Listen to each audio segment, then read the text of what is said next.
Okay, so for English, I had to write a short story, and I wrote a somewhat true, somewhat not true short story. Um, it's called The Boy I Work With by Carly Wolf. I never meant to stay late after work. Usually the second my shift ended, I was out the door, going home with my mom. Mom and I talked about my work and whatever had happened at my work. But today my stepdad picked me up. I completely forgot what time it was, so I was still working. So there I was, working. My work was almost empty, except for my coworkers Sherry, Kimber, Bo, Matthew, Chris, and David. I sighed and rubbed my eyes. I've been standing in the same spot for 2 minutes. Great, I muttered. As more people started coming into my work, I noticed a paper on the floor. It wasn't my paper. It was a small folded note. Confused, I opened it. The note said, "You look like you're tired." My eyes shot up. I glanced around. No one. Written underneath was another line. "You should get something with sugar in it." I quickly went to get some lemonade. Whoever had written the note was right. Sugar definitely helped. At the bottom of the paper was one last sentence. "You're welcome." I stared at it. Then, without really thinking, I grabbed a marker and scribbled underneath it. "Who are you?" I folded the note and left it on the floor for Friday heading home. The next day I rushed work 5 minutes before I started. My heart was pounding as I looked for the note. There was another. "Someone who works with you all the time." I frowned. That could have been anyone. I wrote back. That narrows it down to 5 people. The reply came the next day. "Okay, fair. I'm someone who thinks you're sweeter than you think." My face flushed. I had no idea why that made me smile. So it continued. Every day I'd leave a note on the floor, and every day there'd be another one waiting for me. Sometimes they were funny. "Your voice was like an angel today." Bonus points for sweetness. Sometimes they were cute.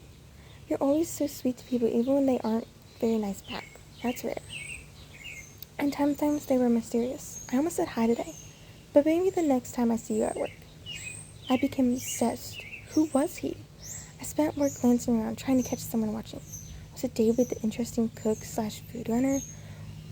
Bo, who was rarely there? Or maybe Jean, who never stopped talking to anyone at all? Days passed. The note became the best part of my day. Then one Friday I found this. "Meet me outside after work, back corner, 9 o'clock. I must have read it 20 times. My stomach twisted all day at work. By 9, I was standing outside. I crunched the note hard. What if it was someone I didn't like? What if it was Frank? What if... Carly? I turned and froze. It was Wild Cassidy. He stood a few feet away, hands shoved nervously into his hoodie pocket. Wild Cassidy, the boy who was a musician. The boy who was Jean's best friend. The boy who everyone assumed was too cool because he was a musician. I stared. "You?" I finally managed. He gave a small, awkward smile. "Yeah.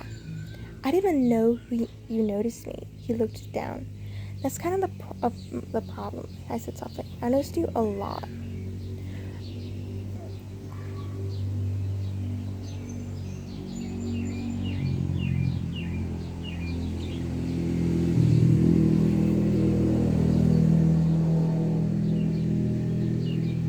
Okay.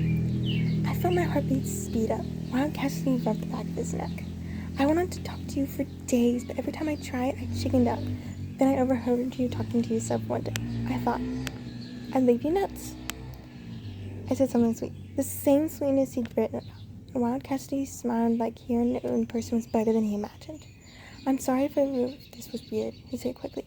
"I just thought maybe if you got to know me first." Before he could finish, I stepped closer. "It wasn't weird." He looked up. "It wasn't?" I shook my head. It was actually kind of perfect. For a second, neither of us moved. Then Wild Cassidy reached into his pocket and pulled out a final folded note. He handed it to me. I opened it. "Would you maybe want to go out with me sometime? The boy you work with."